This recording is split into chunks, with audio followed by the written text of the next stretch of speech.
All right, guys, welcome back to another episode of the Personal Collection. Last week, I had a ticket collector on from the UK. Well, this week, I have another UK collector. I have my good friend, Ian. I go to Ian all the time for advice on European releases because I don't see much of it in the United States. The dealers don't know about it, but Ian is an expert.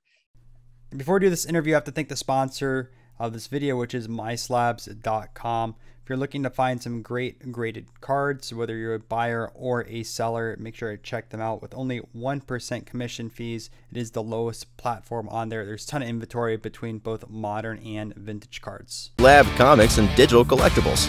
So the next time you're forced to pay 10% or more to sell something from your collection, head over to myslabs.com and join the 1% revolution. How long have you been collecting? I know you've said you've pretty much collected your entire life.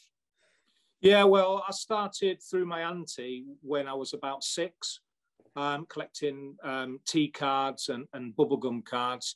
And then that ran through to when I was about 13 or 14. Then I stopped and started again when I was 28, and I've been collecting ever since.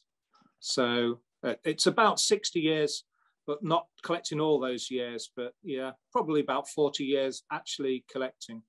So 40 years of experience, guys. You're going to learn a ton in this episode. I'm super excited for it because we've seen a little bit of your PC when we talk, but you're going to be able to show a lot of different pieces I haven't seen yet. And I feel like everyone's going to learn quite a bit of information on these type of cards. So first off, like, what type of releases do you collect? I know, at least when I saw your room, you have binders upon binders, but is there any type of particular cards or sets that you go after currently? I'm trying at the moment, I'm trying to build the C55, C56 hockey sets, T205s, 206s, 207s.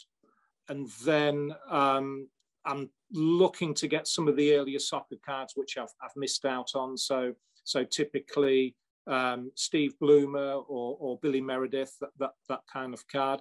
I have a fairly large Bradman collection as well, so I do collect any cards of Bradman which I can get hold of, even duplicates. So some of his Wills issues, for example, I may have 20 or 30 of the same card, but then when you get down to his sort of like his more difficult cards, then of course you're just happy to get one in any condition. I have a reasonable collection of US gum cards from the 30s. I'm pretty weak in terms of mid-50s, 60s baseball. I've got my first Mantle playing day card last year, which was the 58, I think it was, which came in a bulk lot. So I was very surprised. The conditions really, really nice. So that's one to potentially have graded in the future.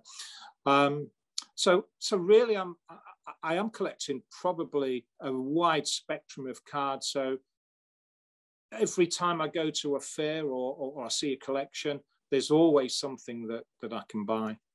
Now, your fairs over there, you just mentioned that you bought your first Mantle. Do you often see a lot of US cards that cross overseas? You know, in the US, we see a very, very little bit of European cards. And when I see it, I enjoy it because it's pretty unique at a show. But do you feel the same way with American cards? Do they ever go overseas?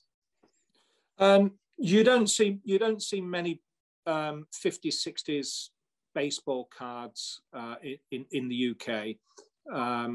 But you do see a lot of early tobacco cards, so Dukes, Allen and Ginter, Kimball, that sort of stuff, Mayo. You can find those, and strangely enough, usually from what I've seen over in the US, the condition of cards in the UK is far better. So you can find really, really good condition cards over here of the early American cards. No, it's funny because you mentioned all those brands from the 1800s. I rarely see them at shows. I mean, every once in a while I'll see some Mayos, maybe like the football set. I have not seen any of the Mayo boxing cards at a card show. I think every once in a while I'll see a baseball from 95. Stephen, who was on the channel, just got a Cap Anson, but it wasn't from a card show. It was from a PWCC auction. But you rarely see this type of stuff over here.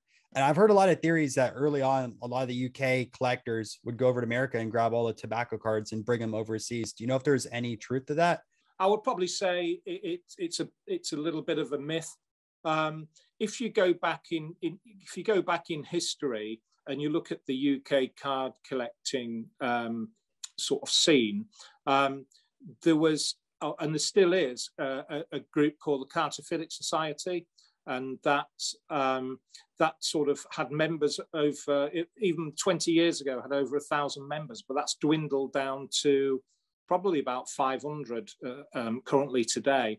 But the president of the Cartophilic Society was a gentleman called Edgar Wharton Cigar, and Edgar Wharton Cigar was friends with all the big hitters in the States. He had a job which took him around the world, and he bought up huge collections of American cards. He bought one or two, I'm not sure what the names are, but he did buy one or two of the more famous collections out there. And I'm not sure, I don't know when Burdick actually passed away, but it wouldn't surprise me if Edgar Wharton Cigar was knew Burdick. But his collection went to the London Museum, and it does have, I believe, the full T206 set, but he does have an Ernest Wagner in that collection in this London Museum. The only problem with that is that you have to book well in advance in order to have a look at the collection. So then we have in the UK, aside from the Cartophilic Society, you have the main dealers, and the main dealers, if you went back 30 years ago, would be the London Cigarette Card Company, which still exists today, Murray Cards, which was run by a gentleman called Martin Murray and his brother Ian, and he's retired and sold his stock off. And then the other one was Albert Cigarette Cards, and Albert's, they don't exist anymore. So really, out of the large, well-established traders or dealers from 30 years ago, there's really only the LCC in existence today.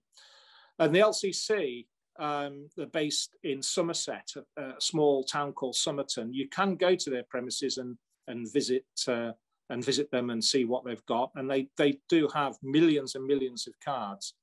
And but I know full well that the baseball cards that they had were taken away by active American collectors some years ago. But they do have a website, LCC, London Cigarette Card Company, and what they did. They were very clever. They bought up a lot of the remainders of the old cigarette cards, probably direct from Marden and Son, who were the printers. And what you'll notice between a set which LCC might sell and what you might find like out in the wild is that when cigarette cards were placed into the packets, quite often on the back of the card, you'll see a small mark or a zip line, and that's where the card has been put into the packet. If you buy sets off LCC of this remaindered stock, none of them have ever been in circulation. So they generally tend to be in near mint to mint condition. And I'm pretty sure that a lot of the US collectors who go in for the grading and PSA and so on, I'm sure they've bought sets off London Cigarette Card Company in the past, because they do provide really wonderful sets, especially those tobacco sets between the wars, like Boxing Personalities and Churchman's Sports and Games of Many Lands, where you've got the Babe Ruth card at number 25. So that's how it is. And the Cartophilic Society, as I said, there are 500 members currently, and they hold their annual general meeting once a year, and that tends to be the biggest card fair in the UK. With COVID, it happened last year late on, I think it was October. This year, it's from what I understand, it will be in April, back to the normal date. So on the fair side of things, is it anything like the National? Because you say you've been to the National before, right? Yeah, my first National was I've only been to two actually. COVID put me off a couple, but my first National was St. Louis in 1995, and the reason why I went there was to meet an old-time non-sport collector who's since passed away, and I was taking a magazine, I think they call it The Rapper, by, I think it's Mr. Davis was issuing this Rapper magazine for non-sport cards. And anyway, I was in touch with this US non-sport dealer, and I mentioned that I had these G-Men cards by Gumming, 1936, I think they are, and they was in absolutely pristine condition. And he then said to me, "Well, I'm very interested, and why don't you come over and go to this national?" So I thought, oh, okay, that sounds like a good idea. So a friend and I, we took a flight to Chicago to O'Hare and drove down, and then when we drove back up after that national and went around Canada. That was the reason why we flew into Chicago rather than St. Louis direct. So yeah, that was my first national, 95, and that's where I picked up my first T2 baseball cards back. It was a T205, and it was $9. What a steal! Which T205 did you pick up? Do you remember? I can't remember the name of the player, but I knew that it was one of the ones with green background, and it was really, really quite oversized. So it was miscut, but it wasn't undercut; it was overcut. It was in nice condition. I still have it. So, and then in 2016, I went over your side with my wife, and we went to Philadelphia, Chicago. Then we drove to Virginia Beach, and then I drove up, taking the Cape May ferry. We drove up to Atlantic City and stayed at Harrah's and went to the 2016 National, which was interesting. And obviously prices had changed enormously, which so much in last years. Yeah, I was pretty much aware. But we had an interesting conversation in Harrah's at the bar. We were sat at the bar, and this couple came and sat next to us, and people started appearing from all over looking at this couple, and my wife and I had no idea who it was, but we asked the bartender, and it was Ric Flair, the wrestler. So apparently there was one of these, at the time of the National, there was one of these, it was a WWF thing going on. So so we sat at the bar with Ric Flair unknowingly. That's pretty funny. He still goes to all the card shows too. I know there's a few different YouTubers that have videos with him and know him at least. I don't know like how well they know him, but hang out with him at the shows.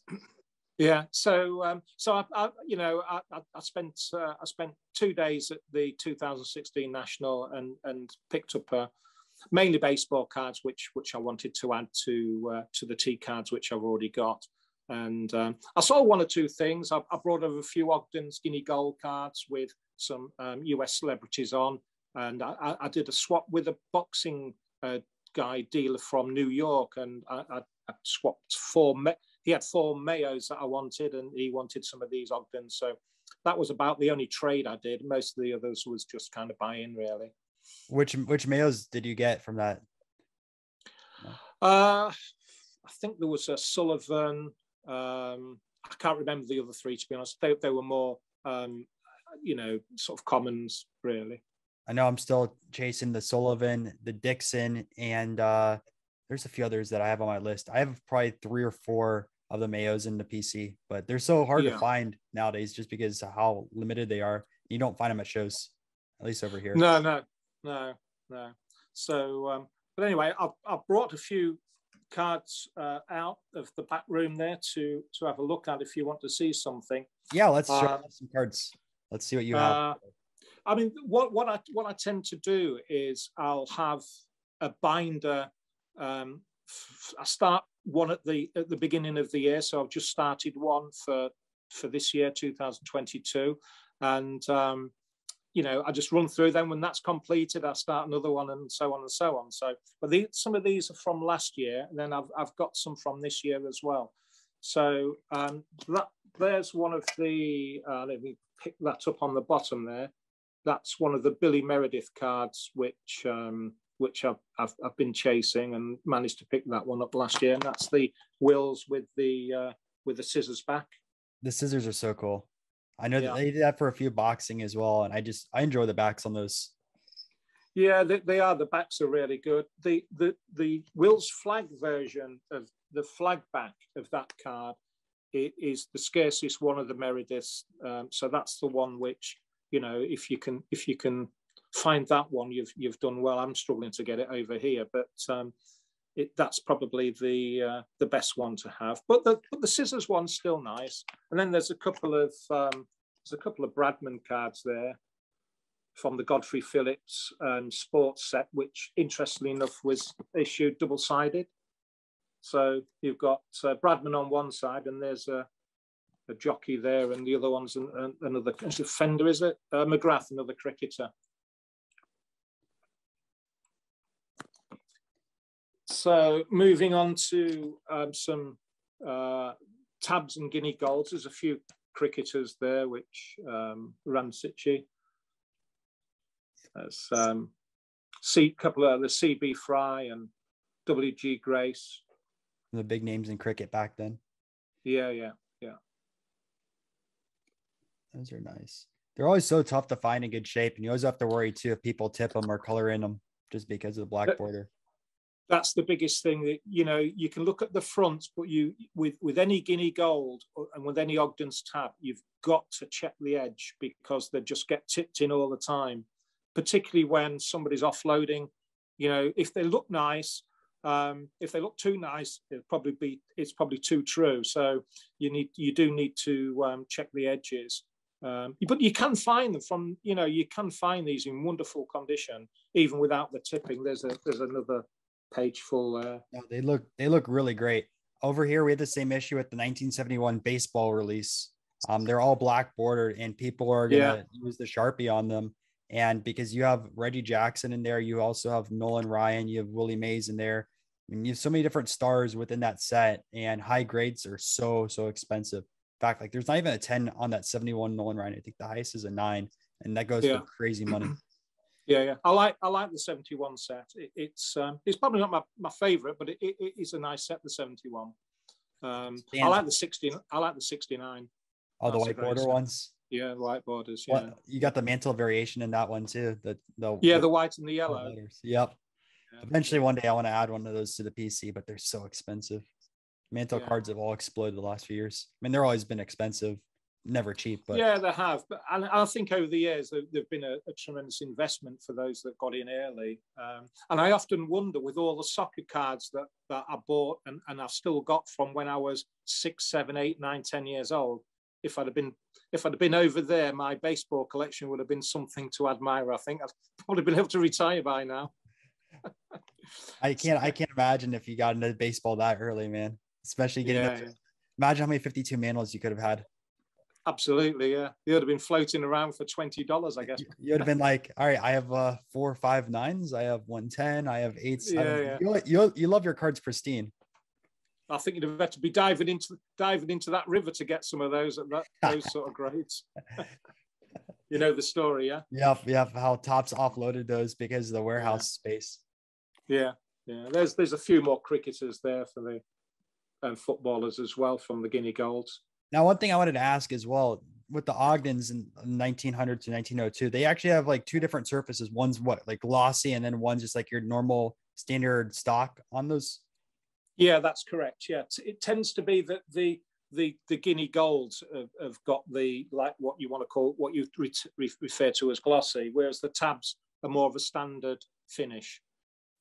Was there any? Do you know if there was any purpose when they were manufacturing because of that, or just no one knows on that side? No, but I think it was probably because back in 1901, 1902. I mean, can you imagine? When if you're just an ordinary sort of like ordinary Joe working down at the factory and coming home, you don't own a camera, you've never seen one probably, but then to open a pack of cigarettes and find a glossy photograph style card, that must have been absolutely amazing. And then not only that, it's some of the best sportsmen of the period on these cards. I mean, it must have been amazing. And a lot of those golf cards that you see, you'll see that they're all they've all got the same brickwork at the bottom near the legs and the feet. They've all got the same brickwork, and all of those photographs were taken at I think it was Lytham St Anne's Golf Club, which is near to Liverpool. And of course, Ogden's were based in Liverpool. I think at the time of those issues, I think they were owned by ATC, actually, by American Tobacco. Yeah. I think you'll find, if you dig back, you'll find, I did do years ago, I did do a video on it on YouTube, but my loyal followers of probably 30 or 34 have to wait probably three years for every video I do. So. Well, if anyone's watching this, make sure to give Ian a follow because he has videos on there. So if you want to learn a little bit more about the Ogdens, check that out. I was going to say too, though, Ogdens lasted quite a bit, though. I know they had some cards in the late 20s and also in the 30s. Did they just stop production before the war and just never resumed after? Or did they resume after as a different name, or what's the story on that side of things? No, they didn't resume after the war with cigarette cards. The only real, there was a lot prepared, and there's a lot of cards mainly by players, some by wills, whereby after the war that they were prepared but never issued. So they fall under the category of unissued in the sort of main dealers' catalogues, and you generally find them in pristine condition. There's a lot pops up around our area from time to time because we had a paper mill quite near to where I live, and a lot of those after the war, they were all ready for circulation, never got back into the packets, and a lot of them were just sent for pulp, and I guess a lot of the people that were pulping them decided to take a few boxes home here and there, but that's how they survived. That's a shame. I love some of those different releases. I had one more question on the Ogdens before we go on to the next set or next cards to show. But on that side of things with the Ogdens, the early 1900 through like 1902, I know the Houdini card is really, really expensive. Some of the soccer guys as well, like Bloomer, Meredith has one, I believe, as well. What are some of the other big names in that set people can chase after? Well, I mean, there are so many. You've really meant there's the golf cards, of course, like Tom Morris and so on. But you've mentioned most of them. Those are the ones that have got the most heat at the moment of the soccer cards, and as we call it, football. They have just exploded. I mean, really exploded. Whether they're overpriced at the moment or underpriced, it's very difficult to say.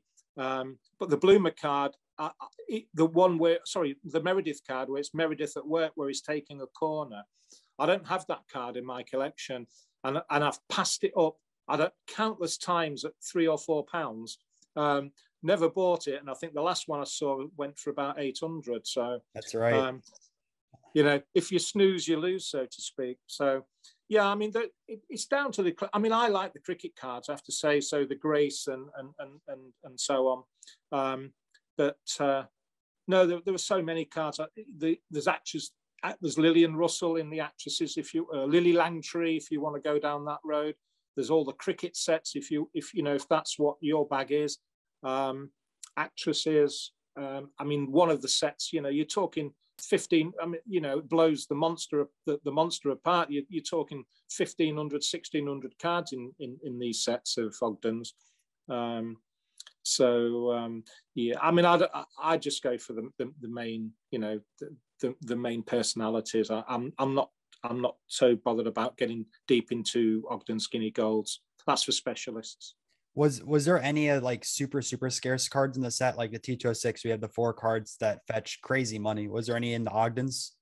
Yes, there are. There's 2 or 3 super scarce, no notoriety to the actual subjects. And then there's some more that come down into semi-scarce. So yeah, it's a little bit like the backs on the T206s, where you've got the really scarce backs like the Tide Cobb, and then you've got the middle of the range like Hindu and Tolstoy. Then you get down to your Piedmont and your Sweet Caporal, and it's a similar thing with those, but they're all the same back, of course. Just the fronts that some are difficult to get. I was gonna say, kind of like our version of T206 over there. You see the vintage collectors always have the Ogdens at their tables. It's just kind of iconic. Oh yeah. I mean, there is. But the vast majority of cards that you see at UK fairs are Players, Wills, and Gallagher's. They're the three most prolific. issuers of cards, and Wills, when in between the wars, when they were issuing their cards like railway engines and cricketers and all that, they were doing 60 million sets. Wow. And a lot of those cards were sticky back, so a lot of them were lost because they were stuck in albums. And then there was the remainders which LCC got. So there are a lot of those cards about. So you have to tread carefully, let's say, if you're dipping your toe in the water with UK tobacco cards. There's definitely a lot to learn. Let's take a look at the next set of cards that you wanted to show. Well, what I'd like to, when I can find them, let's have a look. Looking for this year's some things I bought this year already. So there's a boxing set, a Spanish boxing set by a Matla. Oh, that's gonna be interesting. Let's see these. Which I really like is it's a set of 38. This has got Jack Dempsey in. So you're speaking my language. There we go. Is that 1928, right? Do you know what? I'm not absolutely certain on the date of this. I don't think it's 28 though. I think it's after that. After? It's a set of 38. It's a set of 38 cards, which is really unusual. The number, so. Yeah. Those are cool. I mean, I just bought this from auction. This is the second set of these that I've got. There's another some more Dempsey cards in it. I think there's 5 or 6 Dempseys altogether. Now, are those bigger size cards? At least it kind of looks like. I know you showed some tobacco cards earlier, but are those like the standard American size, or are they bigger than that? Or I'd say they're slightly bigger than the sort of Topps 52 size, 1952. Okay. So they're slightly bigger. And then there's this. It's right there. Canadian set. You got Carpenter. So that was. That's a recent. That's a recent auction acquisition. And then. So also 20/30s release on that one, somewhere around there. That's Canadian, that one. And then to bring you a little bit closer to home, I bought. This is this year's acquisitions. The silks, right? Yeah. This is the coloured set. 1909 or 10, around over there. Yeah, around about 1910, yeah. There's they're Turkey Reds and I think Old Mill. So I've managed to get there's about over 30 of those in this recent auction.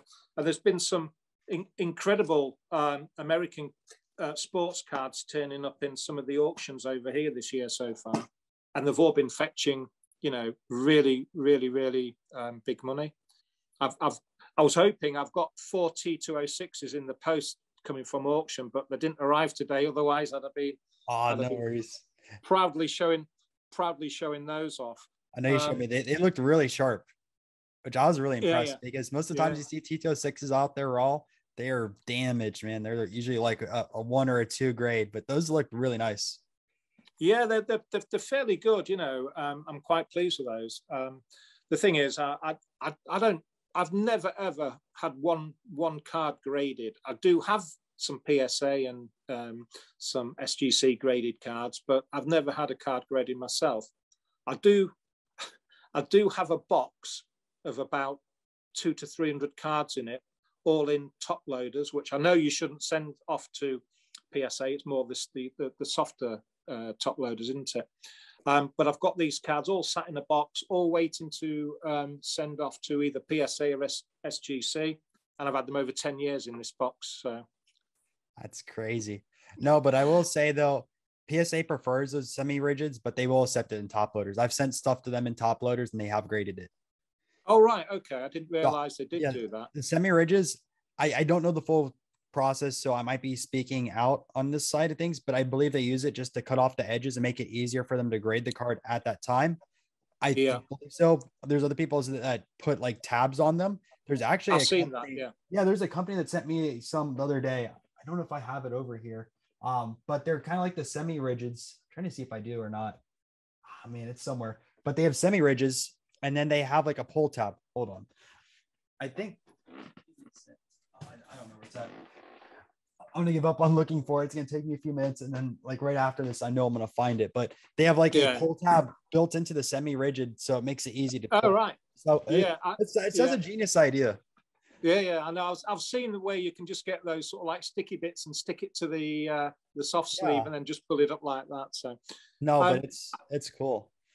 I mentioned early on that I collected Bradman cards, and of course he's the greatest batsman cricketer that's ever played the game.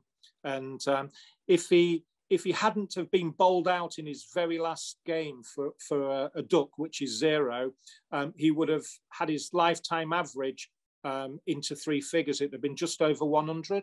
But because he was bowled out for a duck in his very last game, his lifetime average, I think, is 99.9, which is absolutely incredible. But it's it's one of those things that it's just extraordinary, and it's extremely unlikely that anybody will ever get anywhere near that average. He was just an absolute legend at batting. I remember reading an article just saying that he was the best like athlete ever if you compare his stats and relative to everyone else within the sport. I mean, everyone knows how great Barry Bonds or Babe Ruth did, and it looks like video game numbers. For American viewers, Bradman was better than that for his entire career as a cricketer than like Barry Bonds, like 2003. Like you see his 73 home runs and crazy WAR, crazy batting average, and just video game numbers. That was Bradman's entire career. He's just that far above everyone.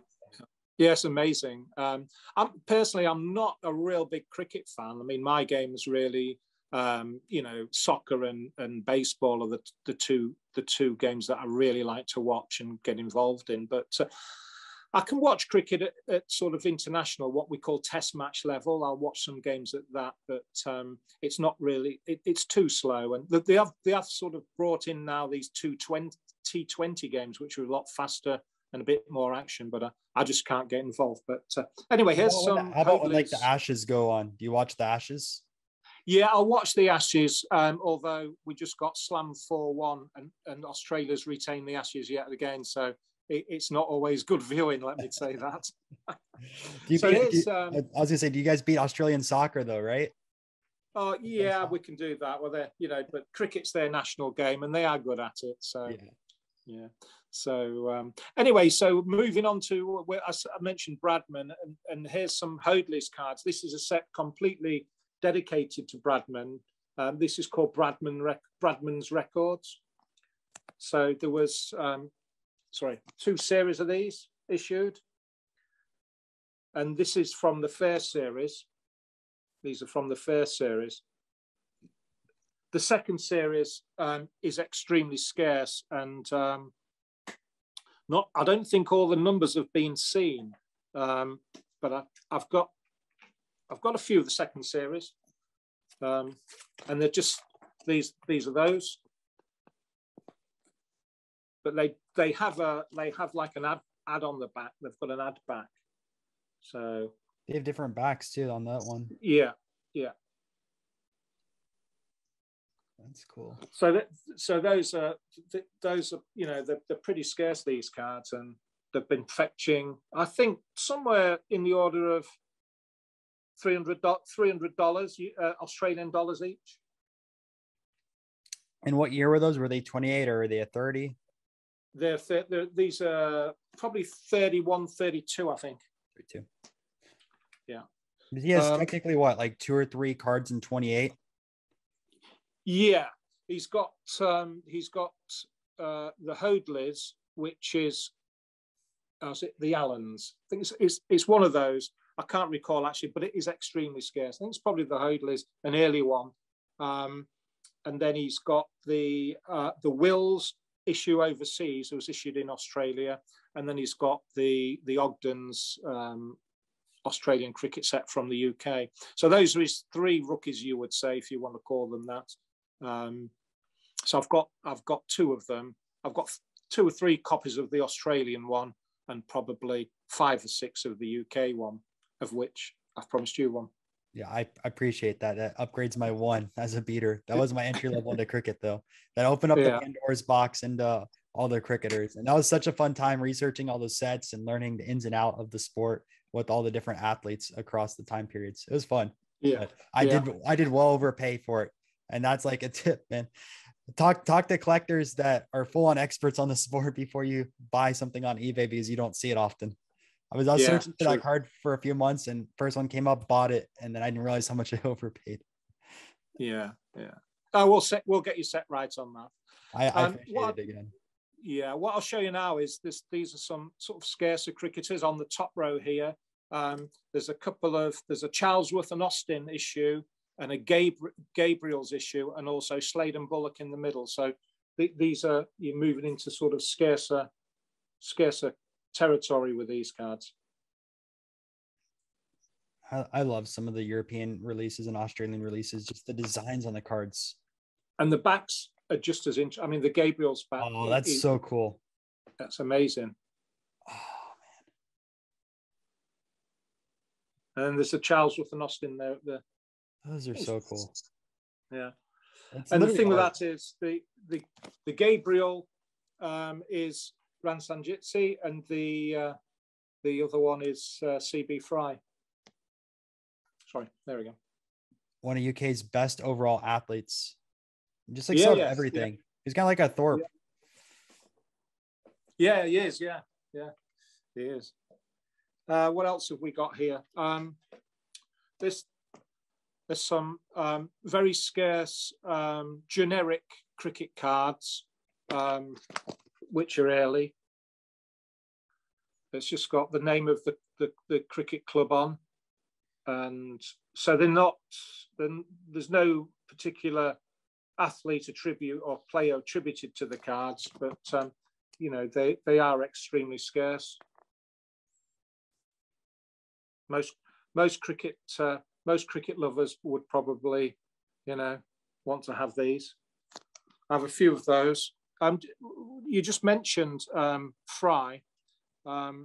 He has got a Wills card from the Vanity Fair set, and there he is in the middle in his athlete's outfit. Wow. Getting great designs. So that was a set of Vanity Fair prints, which were downsized, miniaturized into cigarette cards. And then there's the back. You can maybe just pick up on the Fry card in the middle there. Yep. And you had a Ranji also right next to it. Yeah. And I think they are the 6, including this one here. They're the 6 cricket cards out that set, plus including the Fry, which obviously whilst he's not in his cricket outfit, he's obviously a cricketer. No, I do have a cricket question for you. Was the first cricket cards from Old Judge, or was there cabinet cards before there? What was the whole theory on that? I know I talked to the one guy from Australia recently. He talked about some of the old judges. Were the old judges first, or was there something before that? It depends. It depends what your view is in terms of sets issued. Then I would say that the old Judge was the early ones. The earliest old Judge. They issued a set of 75 actresses and celebrities, of which there were 15 cricketers. And I think he mentioned some valuation of, was it something like 60,000 Australian dollars? Or I think he said for the full set. Yeah. Well, this is the full set, the 15 here.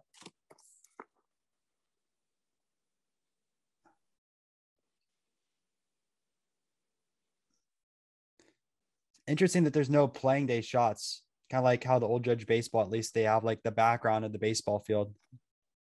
Yeah, I suppose this is the closest one. Is this one here is in his uniform, and then these are the other 5. Now, is there any big names in cricket on the Old Judge cards, or are they all just common players at the time? I think they're all just common players at the time, to be fair. They've all got plain backs except for those 4. Really? I didn't even know they had backs on the old judges with those. Because most of the ones I've seen have always had no backs. Yeah, those four on the bottom there, they've got dog's head back. Did any of the actors and actresses have the backs as well, or are they all blank as well? Some of them have got backs. Yes, some of them have got backs. I did not know that. Learned something new. Uh, There we go. Yeah, so I hired an editor to work on the card show vlogs. So each week I have a new series. I'm not doing one this week because of all the craziness with the fake slabs, but where I have a whole series where I'm going to talk about one like historic figure in a sport and make a dedicated video towards it. And then I'll put my time editing towards that video. And I hired a second guy that's going to go out and take clips of my YouTube videos and then repurpose them for social media and repurpose them for a second channel, which is like short clips, because a lot of bigger YouTubers are doing that where it's like a minute to 3 minute videos, and he'll do the second channel on that. And I can't afford them. So what I did is doing a revenue split on that second channel, where that way he's incentivized to work and get those clips out.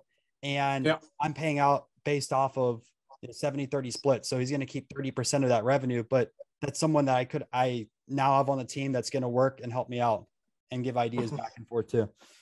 Excellent. Now that sounds like a good solution for that, to be fair. Yeah. And then the other guy, I'm paying $85 to edit a video. And I look at it from my time perspective. I usually put 15-20 hours into it. So if I can hire someone at that, it's like $4 an hour.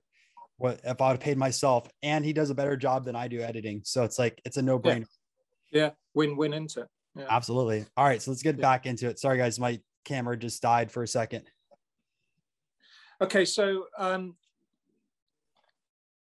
the Australian issues, early 1900s, these are pretty scarce cards. Mine are not the best condition in the world, but, you know, I'm just pleased to have them anyway. And what you'll notice is that the variation of the color on the surround, these are 1901, but they're such lovely cards. They're so, you know, they're just so honest in what they are and the design. And then just to look, there's the sort of mauve surround. So all Australian cricketers, or was there also UK cricketers in there as well? Both. There are UK cricketers in there as well. Yeah. I believe anyway. Yeah, there's this one here. There's Tildesley there of from England. So. And in that set, I'm guessing what Trumper's the go-to one. I'm not sure if he's in that set. I'd have to double check that. He has one. He has an Ogden though, right? Or the black border Ogden. I know that. And yeah, he is. Yeah. And there's some of those are in awful condition, but you say awful, but they're still probably like 3s or 4s, which is still pretty good for vintage cards, at least over here right now. Yeah. Noble, another one right there. Here's some not so easy to find Bradman cards on the bottom there. A lot of cool stuff. This card here, that was issued in London by the Temperance Society. And it just made US dollars. It made about 2,200 on eBay recently. It's an extremely scarce card. Man, when you eventually grade, you need to work with one of these companies for a set registry on Bradman cards or cricket, just because of how much material that you have.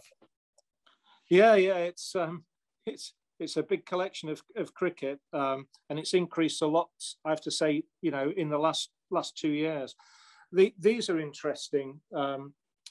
These cards are some various soccer players and jockeys and all sorts, but these are all plain back, and these style, which they're just so scarce. You very, very rarely see them.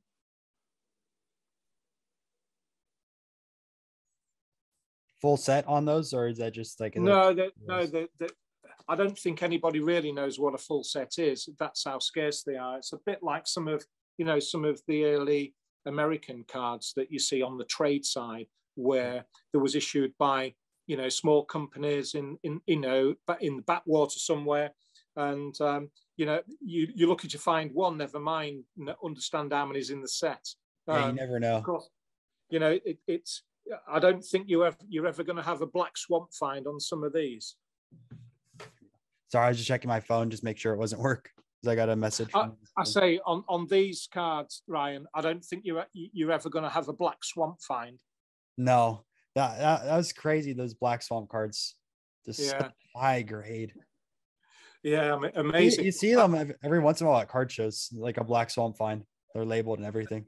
Cool. I mean, for me, to be really honest, and I think somebody else has commented in a similar sort of way, and that is actually, I think they're too good. You think they're possibly like sheet cut? Well, no, I don't think they are. But I just mean, what I mean by that is that they're such old cards and they're in such good condition. I think a lot of people like furniture, old furniture, they'd just like to see a little bit of patina on it, a little bit of a little bit damaged. Yeah, just a little bit. Of course, it's nice to have a T206 in a 7 or an 8, or a caramel card in a 7 or an 8. But actually, they're just as good in a 4 or a 5, I think. I appeal wise, so, yeah. I have one pre-war card in a 7. I don't think I have any 8s. No, I don't have any 8s. My 1/7 is an Eddie Shore 1933 Sports Kings.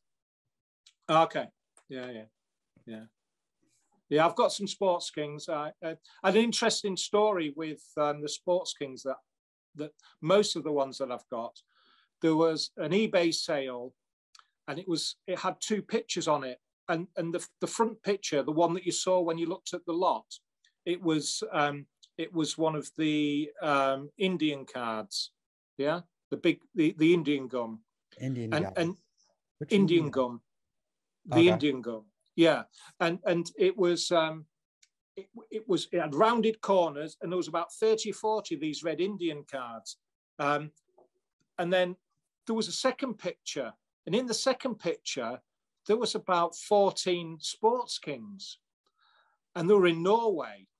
And I don't think anybody looked further than the first picture, except for me.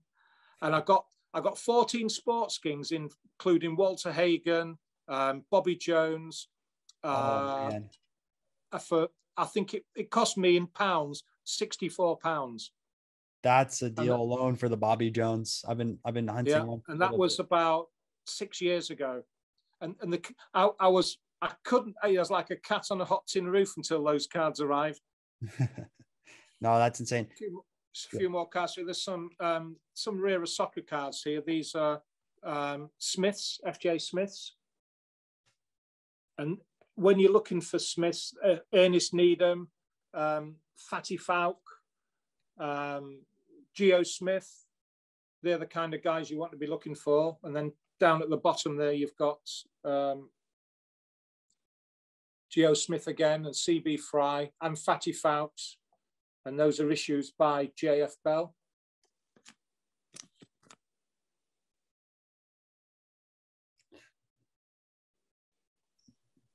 I love those backs.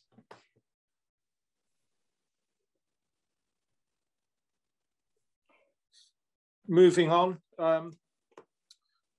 these are by issued some more cricket cards and some Smiths. Sorry, not Smiths. Wills footballers, but the top cards I really do like. They're the ones with the kangaroo on.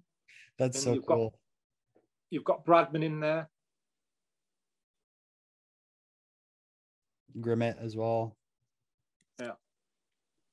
And then you've got, it's interesting because this set of footballers came with the standard background, but also with a mauve background as well. And the mauve background is pretty scarce. So with all of those, like Bloomer and Billy Meredith, they come with the normal background and the mauve background as well. Any scarce? Are there a difference in scarcity between the two, or no, not really? The mauve are substantially more difficult.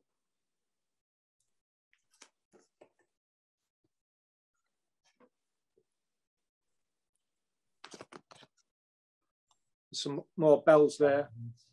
Yep. JF Bell. Made. I always love looking at this stuff. And then the bottom three there, the Clarks.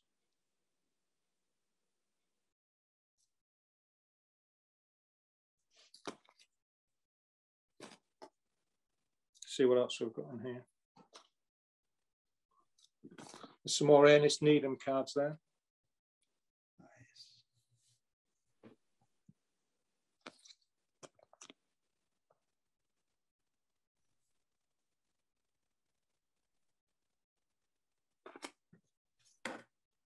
And probably the biggest part of my collection is probably non-sport, especially I've got a substantial collection of film stars. Because I do the Sobers, the 65, right? Yeah, that's such good shape too. Scanlon's, right? Yeah, Scanlon's, yeah. Nice. So you were saying the last PC that you have, the majority of your collection is non-sports movie stars. You want to show a few of those real quick? Yeah, see, well, non-sport movie star, there's all sorts actually. So here's Cadbury's, manufacturer of chocolate and cocoa. They did a famous inventors set.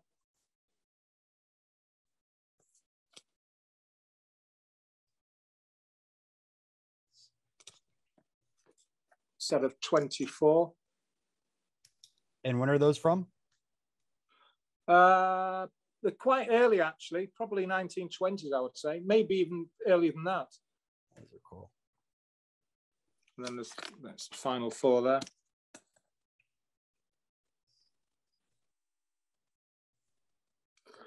And there's a common set, which is easy to get. It's a Will set. It's quite early, but it's one of my favorites, even though it is pretty common, and that's the musical celebrities. They did two sets of these. 1908, right? Or 1924 was the other one? Yeah, something like that, yeah. I mean, these are just lovely cool cards. Yeah, really cool. And then even into, let's have a look what else we've got. Let's find some film stars.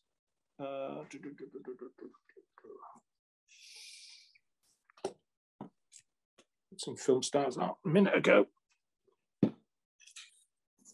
Trouble is, I've got that many albums these days now. These binders, I've got about 400 of them. That's insane part. These people are gonna watch this and think like, man, that's a ton of cards, and you're like, this is like 0.1% of my collection. Yeah. Well, I'll tell you what I've got for you. This is what I'd like to show you. We've looked at Ogden's Guinea Golds, yeah? Yep. And these are sports cards, actually, but we've looked at Ogden's Guinea Golds, but also Godfrey Phillips, they issued Guinea Gold cards as well. And amongst the most difficult to get are their cricketers, because they were sets of celebrities, including cricketers. So here's some of their Phillips Guinea Golds. These are plain back. So way scarcer than the Ogdens on those? Yeah, yeah.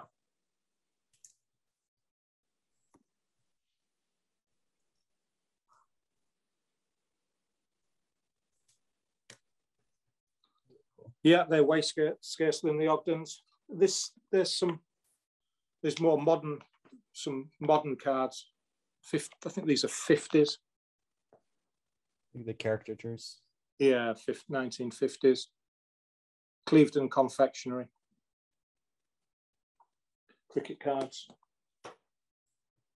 You got to make sure of everything. That's what I like best about your PC. Oh yeah, it literally is everything, even, you know, modern cards, modern soccer,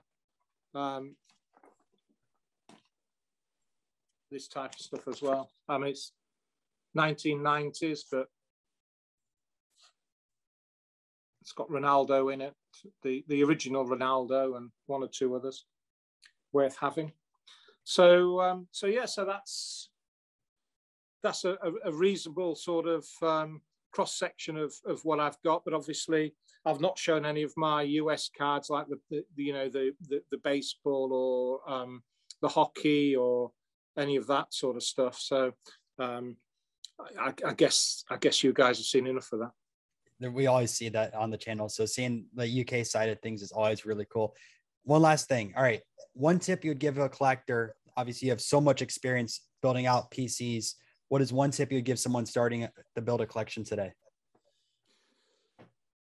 Well, I mean, the obvious thing is to say collect what you like. I think if you can just buy the best condition cards that you can afford, and that's probably the one tip that I've always sort of given myself. Just buy the best condition that you can. If it's a scarce card and it's got a crease, that's how it is.